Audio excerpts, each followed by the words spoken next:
I'm Jeff. I'm Donna. And this is The Meador Effect. Out in Arizona where Saguaro Grove live Jeff and Donna Meador and their TV show. Talking about love and the things they do. Bringing peace and joy to people like you. It's the Meador Effect. It's the Meador Effect.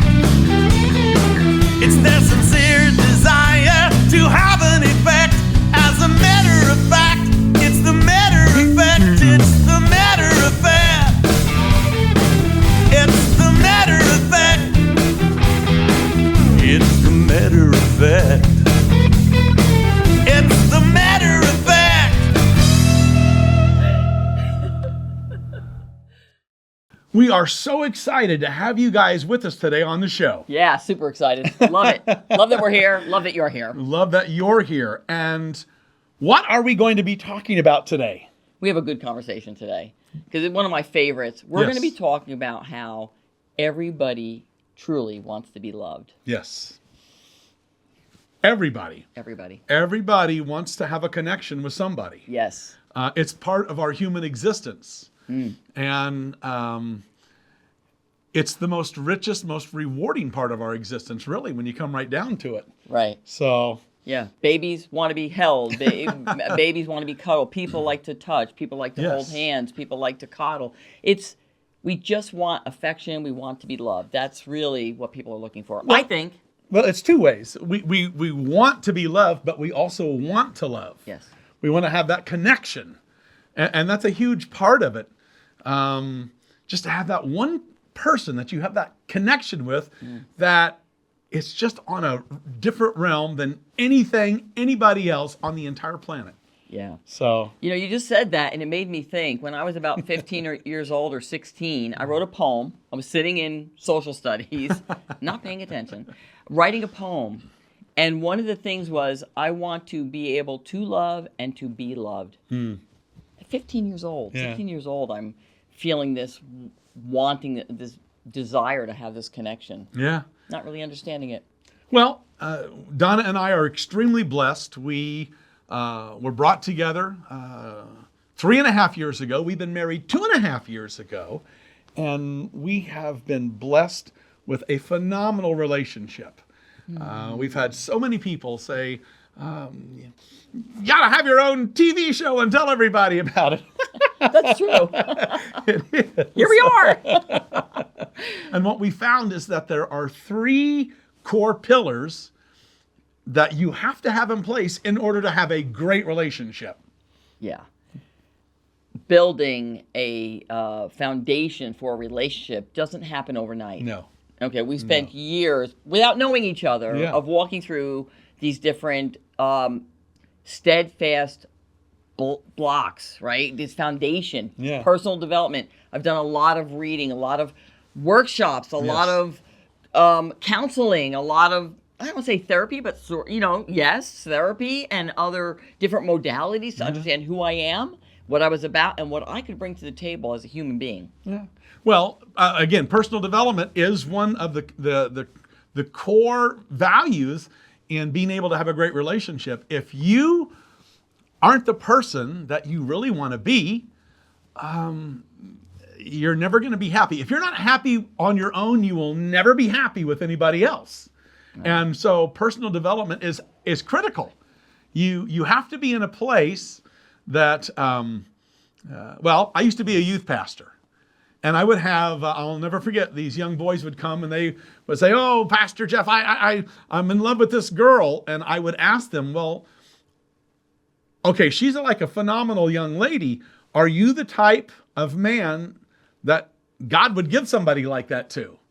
Are you the type of man that she would want to be with? And if you can't say yes, guess what? You won't. This is so real. Recently, I just had a young lady come talk to me and tell me what kind of guy she was looking for. And I started asking her a question about her own self, her own habits, what she does during this time of working from home. And we started to hear a lot of things about, well, I don't really, nobody sees me, so I usually just start my day on the phone. I don't have to worry about makeup. I don't have to worry about getting myself ready. And I thought, if you were living with somebody right now, if you were in a relationship with somebody and they started their day like that, where they rolled out of bed, they got on the phones, they were in their jammies, they didn't do, you would not want that. You would not put up with it. You would see that as lack of enthusiasm, lack of desire, lack of Discipline. Self-discipline. Oh, I love it. Yeah. So you want, I said, you want to become the person that you want to attract. Yeah. That's what we've done. Yeah. And we're still doing it. Yeah. We're still working on ourselves. Next pillar is communication. Everyone thinks they're a great communicator, but unfortunately, most people are not. Yeah, because it's not so much what you say, how you say it. People overlook that. Yeah. It's how you say it, when you say it, and like Donna was saying, how are you saying it? Is there affection in your voice? Is there tenderness? Is there judgment? Is there expectation? So it's kind of like being a driver. Everyone thinks they're a great driver, but when you ask them, well, are there other bad drivers on the road? They'll say, oh yeah, most people don't know how to drive. And when you look at how they're driving, you're thinking, well, you're one of them. Why? Because I think I'm a good driver. And everyone thinks they're a great communicator, when in fact it's an art, needs to be worked at, studied, and any great artist is always trying to build on what they have. They're trying to get better and better and better and come out with if they're a painter, the next painting, they want it better. If they're a musician, they want the next song better, et cetera, et cetera.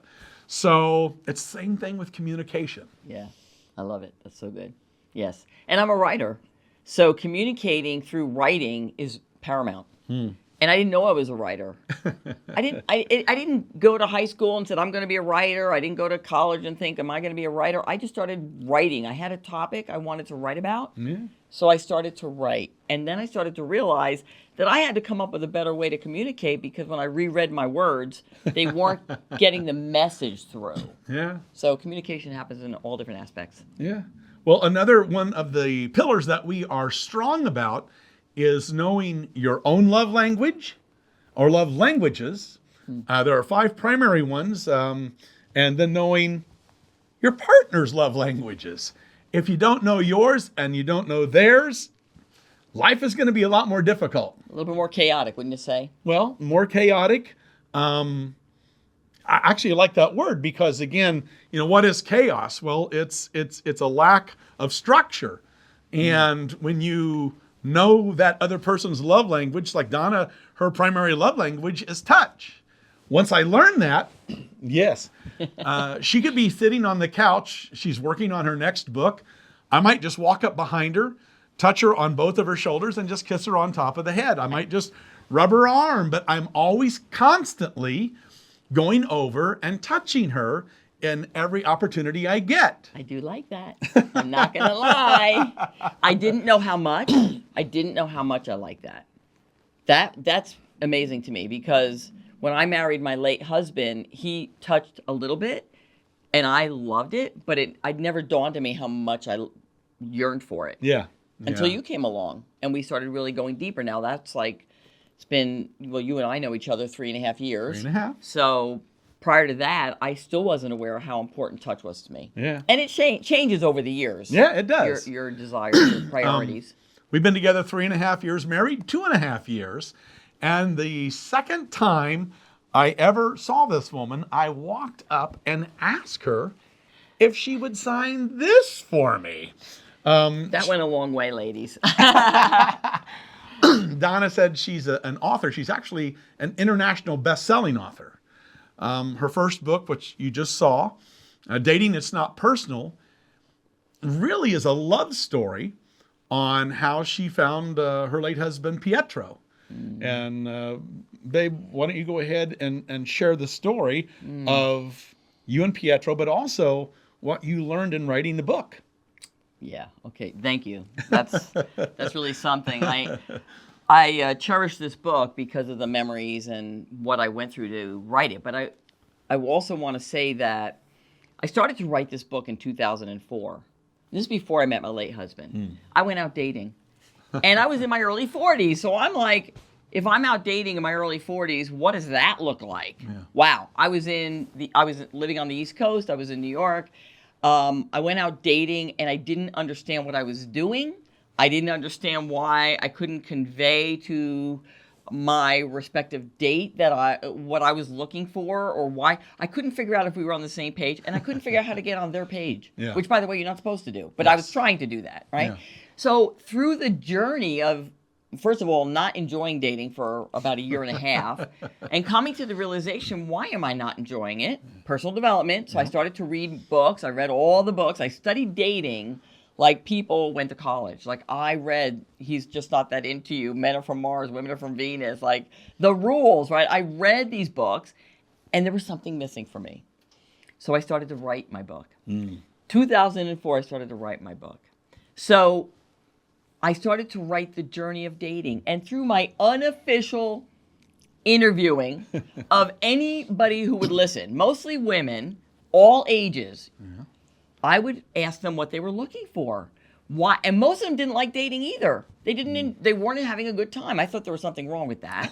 So I started to dig a little deeper, and I came to find out that there's very few reasons why people don't like dating. And one is they have an expectation. They have an expectation of what they expect when they go on that date. Right? They're already walking down the aisle. They're already picking out the curtains. How about just enjoy yourself? Okay? How about you just get to realize that you're getting to know somebody you don't know? And the other thing I noticed, and through many, like I said, many conversations, was that people don't want to be alone. Yeah. I don't care what age. I would talk to 80-year-olds, 70-year-olds, 90-year-olds, 30-year-olds. Nobody wants to be alone. This idea of dating started to be like a little bit abstract. So I started to hone it in. So I started to write this book in 2004. And I met my late husband in 2007, okay? And actually didn't publish this book till 2014. So what's interesting about this book is it's my journey of my dates up until I met Pietro. Yeah. And it now is a love story. This is a story about how I met him, how he touched my heart the way he did, and how I knew it was him when I met him, which, by the way, I didn't know right away. It took me a few months to realize he was the one. Yeah. It's almost surreal that I'm talking to you about a man that I was married to who's no longer here. And the fact that you took the time and the effort to go and buy the book and learn about me, who I was, what I've been through, wow. I mean, I was speechless, actually. And now I'm at a place where I want to revise the book. So I'm revising the book. Yes, it's still available on Amazon, and it's there, but I want to revise it, bring it up to date a little bit, because I want people to understand the journey, how blessed I was to meet Pietro. And everything that I went through with him made me the woman today that you're in love with. Yes. How cool is that when you think about that, right? So now I want to revise the book. We're writing a second book. Yeah. And it's a love story. I mean, this is a legacy. The story about me and Pietro will go down in history. His kids, grandkids, kids, they'll all know the story. But it's going to be revised now and bring it a little bit up to date. Well, you kept using the word journey, and a song that I wrote some time ago popped into my mind, and I'd like to share it with you guys.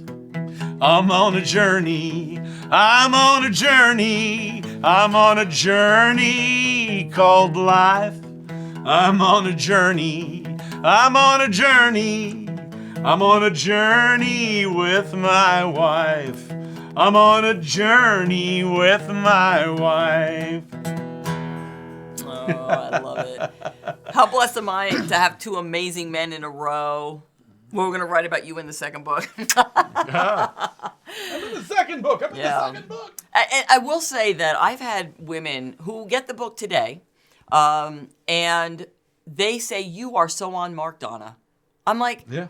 I did the research, you guys. I feel like I went on the limb and I fell off the limb. Okay, so I fell off the limb for you, so you don't have to. So it's really great that they get to learn from what I went through. But I also said there's a message here, and the big message in this book is about how to have fun while you're dating. Okay. Yep. That's the big message, because that's what everybody was missing. Well, and it goes beyond that, because again, what our show is really about is helping couple have better relationships. And it doesn't stop when you're dating. No. If you're in a long-term relationship, it's extremely important that you understand you still need to have fun. Yeah. Having fun is paramount. And it's not about making somebody get on your page, you get on somebody's page. So, I'm super excited about what I've written. Self-taught writer. We get better every day. We get better as we grow. We learn more every day. We're adding more wisdom to our repertoire of life. So we want to utilize that, which is one of the reasons why I want to revise the book and keep it going. Yeah, I think it's great. But Well, again, we started the show and we said everybody wants to be loved. right. Everybody wants to love. And there are certain things that you have to come into understanding about. And there's a difference, by the way, between having knowledge of something and having understanding. And once you begin to walk in understanding in these areas, your life will change. Your relationship will change. And then what you'll find is not only will your relationship with your significant other change, every other relationship in your life will begin to change. If you're doing it right, it will change for the better. Now, I do want to bring up a small point, because I did mention that my late husband passed away in 2016, okay? Going out dating again to meet when I met you was not like just a flippant idea. It's a journey. It's a journey. I read more books about it. I talked to other widows about it. Mm-hmm. It was a processing. It was hard for me to actually understand that I was a widow. Like, so if I'm a widow and am I dating, am I single? Am I still a widow? Like, now I'm remarried. Does that mean I was still a widow? Like, there's just a lot of questions and answers that you want to process as you move forward. You never leave your behind gone. You move forward and you take it with you. You take those memories and then you create new ones. Yeah. And it's been a journey. So, Well, again, at the beginning of the show, one of the things we talked about, and we talk about it a lot because we utilize it in our own lives a lot, is personal development. If you stop growing, you're in trouble. And I don't care if you are 18 or like Donna's mom, who is in her upper 80s, she's still reading books. She's still learning. She's still enhancing her life. Yeah. And so cool. If you're not growing, life, it ceases to be enjoyable. And also it's hard to really have that love for yourself and for someone else if you're stagnant. I do love that about my mother, man. She never looked backwards. No. Right? She's in her mid-80s now. She never looked backwards. She always looks forward. Even when my father passed away. I mean, she went through a difficult time as well. I was a widow before my mother. And how interesting is that we got to share that commonality? It's mind-blowing a little bit. And it was really interesting to watch her go through her process. Yeah. Really little things like, when do you empty out the closet? All these little things, and it was amazing. I do have a sister who's a widow as well, and all three of us emptied out the closets at different timelines. And it's very interesting to be aware of that because it's different for everybody, right? Yeah, but you get to move forward, meaning you're still keeping your memories with you, you're still moving forward, and you're still creating new memories. Well, cool. That's it. Again, we were talking about it. You have to be growing. If you're growing, you're going. As you enhance your life, life gets richer and richer and richer. If you're in a long-term relationship, it should be getting better and better and better. And if it's not, I challenge you, especially you men, the first place you look at yourself. You look at yourself, you look at ways to become really the man that you really want to be, and the man that you know that she really wants to be with. And at that point, I'm telling you guys, your whole life will change. Things will change. And not only, again, in your relationships, your business relationships will change. Relationships with your siblings, your parents, your neighbors. All of your relationships will begin to change, and they will be for the better. Yeah, nothing changes unless you change. That's for sure. Jim Rohn is a motivational speaker. He's no longer with us, but Jim used to say that all the time. If you want things to change in your life, you have to change. If you don't change, guess what? Nothing's going to change. True. I love you, baby.